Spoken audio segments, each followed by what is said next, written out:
Hey guys, it's Will. Hopefully you're having a great day today. So we've taken a little bit of break from content the last few days. I don't know if you guys have noticed. We probably only came out with one or maybe two videos. It didn't really feel right making too much content recently with the whole Charlie Kirk situation because, sometimes things like that happen and they shock you for a minute. I just wanted to send our condolences and our love and support out to the Kirk family. And so I bring that up because I also want to make sure you guys kind of know like what goes on, why we post, why we don't post sometimes. BigBear.AI though, we see a 4.5% gain, and we got to see things really surge. Not maybe a result of, but one of the catalysts is this Department of Homeland Security screening partnership program that could be a potential couple $1 billion in valuation. And they're looking to reduce reliance on manual labor, incorporate AI driven threat detection, and basically everything that Big Bear AI currently does. They have their very scan technology. They recently just announced they deployed in Nashville. We saw them in LAX recently. We saw them in Denver International Airport. They're in Chicago as well as JFK Airport. And so they're deploying these technologies to streamline the process of going through security at TSA and in the greater ports of entry.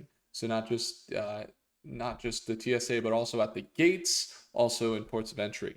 So what we saw with Big Bear recently with the moves Friday, we got to see them break back above that $5 range up to $5.50. We were trading them and we were looking for this move and we were able to capitalize on it. We made a couple trades this week, including Apple stock, which has been a nice profit. So we had a very green trading week as the market really rallied this week. But we did see BBAI make runs up to $5.50 and then find this previous resistance level as a support. Now, just so you guys know, we started covering Big Bear around $1 a share, and we have positions in it. So we have seen it sell off from that $8.72 high that we saw back in July. Some people get discouraged. They haven't liked it. They didn't like what they saw with the sell off and the earnings and all that. But look, the earnings actually weren't as bad as they looked, and they have years, probably 10 years worth of cash runway that they added to their balance sheet. So, financials aside, and looking at them getting institutional interest, if you want to say that they're done and that the financials aren't there, you could say that. But really, again, just kind of jumping in, like we saw with the negative net income hit them, they also had balance sheets increase to all-time highs up to 600 million. So that's a big thing. Then you get them start this three-stage to reversal. Three stages to a reversal. Stage number one is when you have a trend in either direction, up or down. In this case, it was a very consistent downtrend holding below that moving average. See that green line acting as a resistance. We then saw them start to consolidate from left to right. They found support here around 485. They were bouncing and jumping up between $5 a share and 485.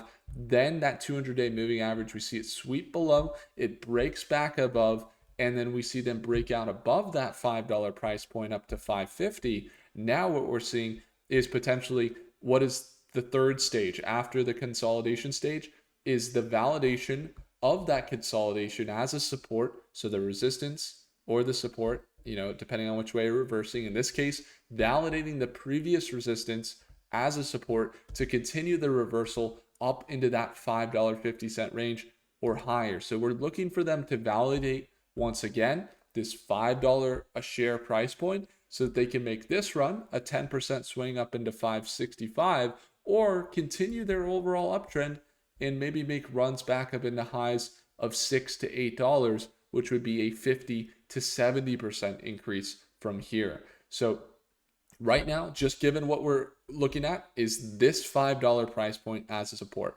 So we're going to be watching them closely. We're also covering data center stocks. We are looking at nuclear energy, especially given the demand for data centers. We're looking at semiconductors, and one of the big parts of the AI boom right now is robotics. So if you want to stay up to date with those markets, get access to new investments that we make, and you can see how we trade, how we invest.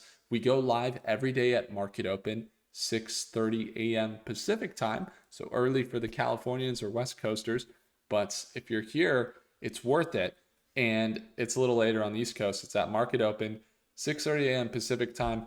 We're there trading live Monday through Friday. If you want to join right now, there's lifetime access offer for StockMate, and it's in the second link in the description down below to gain access. I'll even send you a free t-shirt, a StockMate t-shirt anywhere in the world from where you're tuning in from.